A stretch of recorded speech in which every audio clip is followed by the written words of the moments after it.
and Multiculturalism Commission to combat the growing ill of hate speech and xenophobia, which of course are gaining grounds in society today. Get insight into this story as well as other stories in a couple of seconds when we return for the full newscast. Good evening once again, and thanks for being with us for this 7 p.m. edition of the news here on DBS Television. I am Cynthia Ngwemo. To open this newscast, members of the National Commission for the Promotion of Bilingualism and Multiculturalism in Cameroon have called on inhabitants of the city of Douala to collaborate with them in the fight against hate speech and xenophobia.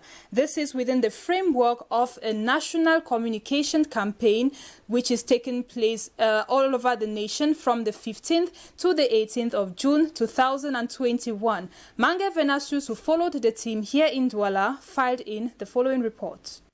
In a bid to curb the ever-growing phenomenon of hate speech and xenophobia, threat to social peace and cohesion in Cameroon, the National Commission for the Promotion of Bilingualism and Multiculturalism has embarked on a communication campaign against these vices from the 15th to the 18th of June 2021 across the country. Opening discussions in Douala, the representative of the Commission President, Madame Tutu Mona, stressed that the Commission is out within the new framework of the campaign against hate speech and xenophobia, attitudes that more often than not are unnoticeable. Well, when you talk about hate speech, you talk about people creating antagonism, people creating through speech different behaviors, people create, and even through language, situations that can spike, hatred, that can spike complexes, that can spike situations that are uncomfortable to other human beings. Reason why government institutions have not been indifferent. It is a fight that needs the contribution of everyone. Participants in Douala were drawn from all sectors of the society, like political, religious, traditional, the media, the civil society, and others, such that, like one man, we can face these cankerworms. Madame Tutumona stressed on the role of the media in this fight. We noticed through reports and other venues that the media also, they have people who promote that sort of speech through internet, social media, even through sometimes TV debates, etc. So our role is to try to see if we can create this awareness so that the main media, who are the people carrying most of that, can start to begin to identify and make people become more aware that they have to be careful, because building a nation is a process. At the end of the discussions, resolutions will be channeled to the authorities for legal instruments in tackling these vices. So our role is to come, get the information, maybe suggestions also, and then present them to the head of state, and then he will now follow suit by taking the appropriate decisions. We'll also make very, very important suggestions concerning decisions, that can be helped to improve the situation. Being an ongoing process, participants believe that discussions will go a long way to bring lasting peace and social cohesion in Cameroon. This June 16, like every other one since 1991, is celebrated or commemorated as a Day of the African Child. This year's edition is celebrated under the theme 30 years after the adoption of the Charter, accelerates the implementation of Agenda 2040 for an Africa fit for children. Nde Vanessa Shuyong in the following report looks in details what this day is all about, and especially highlights the difficulties that the African child goes through on a daily basis. Her report.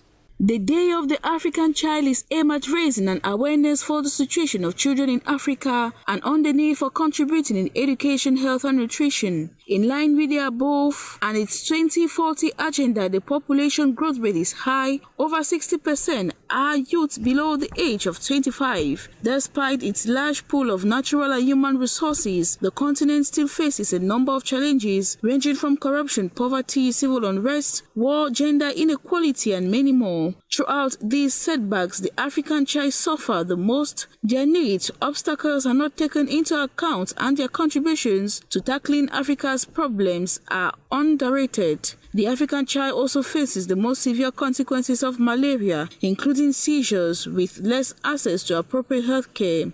Education-wise, they have dreams of becoming great men and women in the future, but does the African socio-political context create a favorable condition for these children to achieve their goal? A greater part lies within the acquisition of food for an average African child. Most countries suffer from malnutrition. Very often, they are victims of war, going through physical, mental, and emotional abuse. To many African youths, the 2040 Agenda for an African Fit for Children inspires hope. June 16, 1976, saw the lives of hundreds of black children taken away for their voices to be heard in Soweto, South Africa, in protest to the inferior quality of their education, prompting the then African Union, OAU, to establish the Day of the African Child.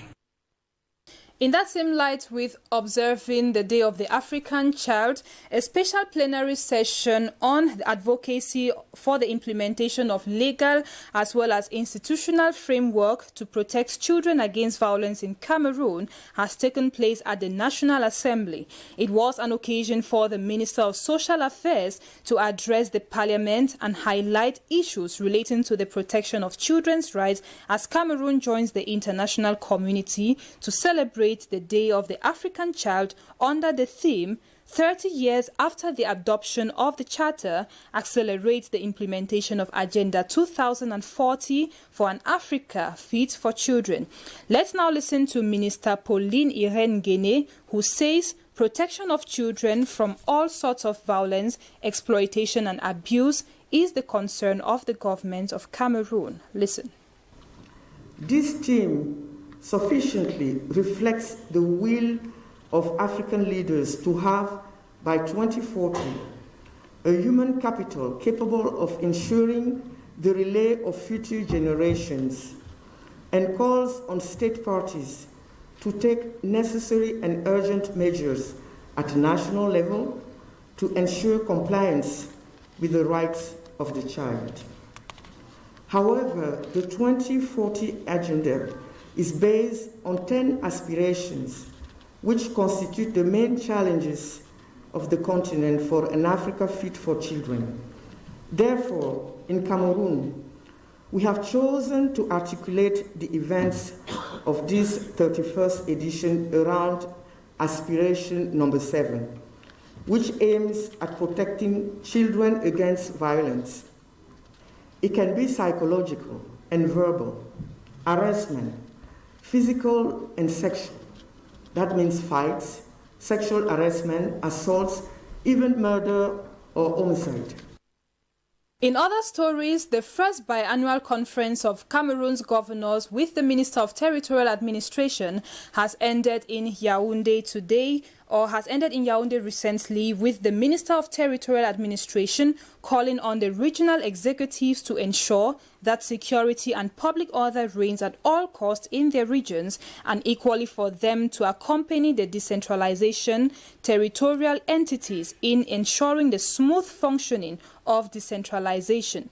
Let's now listen to an excerpt of Minister Paul Atanganji on his take-home message. They have to protect the population and their property, and they have to supervise the appropriate execution of public contracts. Then we have security challenges in the northwest, in the southwest, in the far north and in the east region. We have had, the head of state has given specific instructions to the different governors, and they know exactly what they have to do when they get back to their various regions. But what we can say, the overall assessment is that the security situation in the country is under control. The institutions are functioning normally. People are going around doing their businesses normally. despite the security challenges. And I think that from what we are gathering from the field, things are gradually coming back to normalcy in the northwest and the southwest regions. We have the regional council which have been put in place, so the governors will accompany the decentralization process. The President Paul Biya said, and he has said it time and again, that the decentralization process is irreversible. Now we have the regions, we have the special statutes for the northwest and southwest. So the governors will accompany the process because they represent their state and each member of government. The draw ceremony for the 2021 Africa Cup of Nations, initially scheduled to take place on the 16th or on June this year, is now scheduled to take place in the month of August this year. The information was made known on Tuesday, June 15, by the Secretary General of the Confederation of African Football CAF, Vera Mosengo Omba, who ends a 3-day working visit to Cameroon ahead of the competition in January 2022 this Wednesday. The CAF scribe, during a press conference yesterday, reaffirmed that Cameroon would host the Continental Football Fiesta in January 2022, contradicting rumors of a supposed withdrawal from Cameroon. Let's listen to him in the following excerpt. We have a very fruitful meeting with Sport Minister and my Vice President of CAF, regarding all the work that is being doing here in Cameroon for the CAN. I will tell you something. The CAF President, Mr. Dr. Motsepe, and his executive, one of the members is in my left ear, they are satisfied in the way that the job is doing here in order to deliver the best ever AFCON in this continent. The job is doing well, but of course, nobody is perfect. They have something that we have just adjust. But in general, everything is doing very, very well. I will repeat it for the last time. AFCON will be organized in this country in January. Please don't ask me again for this question. All the time, they're coming back with this question. It will be organized here in this country. To round up with local stories, traditional rulers from Cameroon's Senate and those from the regions of the country have jointly paid tribute to late Simon Achidi Achu, a national figure whom they describe as a man of exceptional qualities and his love for tradition being one of them. This was in a culture-rich ceremony organized recently in the country's capital, Yaounde, marking the beginning of the funeral program of the deceased. Here's the report. This special ceremony, organized by traditional rulers to pay tribute to late Simon Achidi Achu, was transformed into a cultural jamboree. Traditional rulers from the Senate and chiefs from other regions described late Pa Achidi Achu as a man of exceptional qualities. Simon Achidi Achu in his lifetime did not only distinguish himself as a national figure, but traditionally he was grounded. He even used to call himself the Chief Chinda. We are celebrating his life. Somebody who was kind, friendly, and ready at all times to share with people. The president of the Northwest House of Chiefs, the representative of traditional rulers from the South, Center, and Southwest regions all described late Achidi Achu as a man of the people, simple, generous, and who respected traditional authorities. The wife of the deceased, Ya Achidi Achu, thanked all the traditional rulers for coming to share in their pains. This tribute ceremony marks the beginning of the funeral program of late Simon Achidi Achu.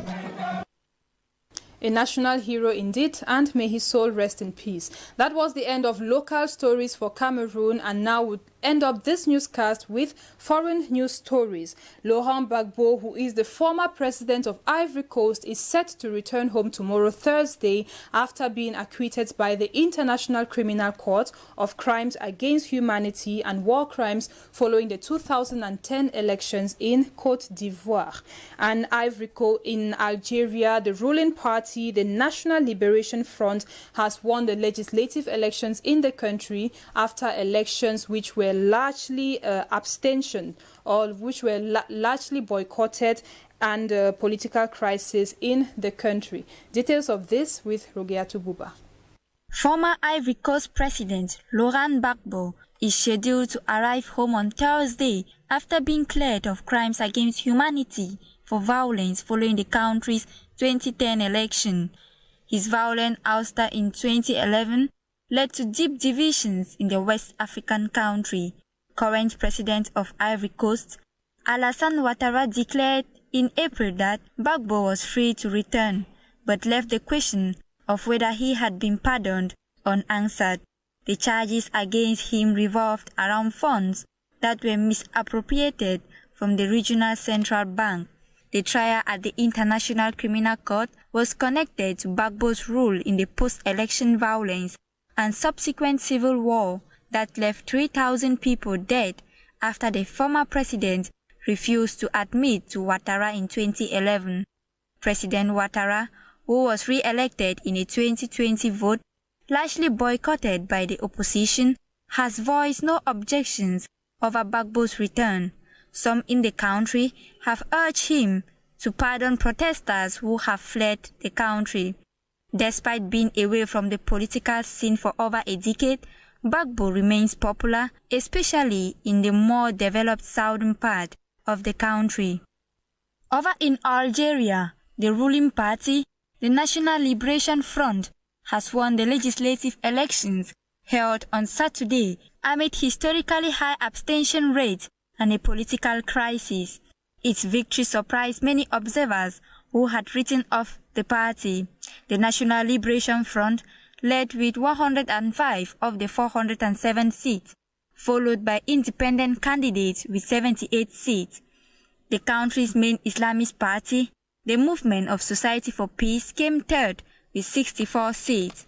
A party which once shared the majority with the National Liberation Front, the National Democratic Rally, placed fourth with 55 seats, down from 100 in the outgoing parliament. However, the turnout was estimated after the vote at 30%, with the Iraq pro-democracy protest movement boycotting the elections. The turnout was the lowest in at least 20 years for legislative elections. By comparison, it was 35.7% for the last legislative vote in 2017. The National Liberation Front party was born as a fighting force in the independence battle, then transformed into the nation's sole political party for nearly 3 decades until multi-party elections were allowed in 1989. Thanks for watching the news on DBS Television. That is the end. See you tomorrow for another edition. Until then, good night.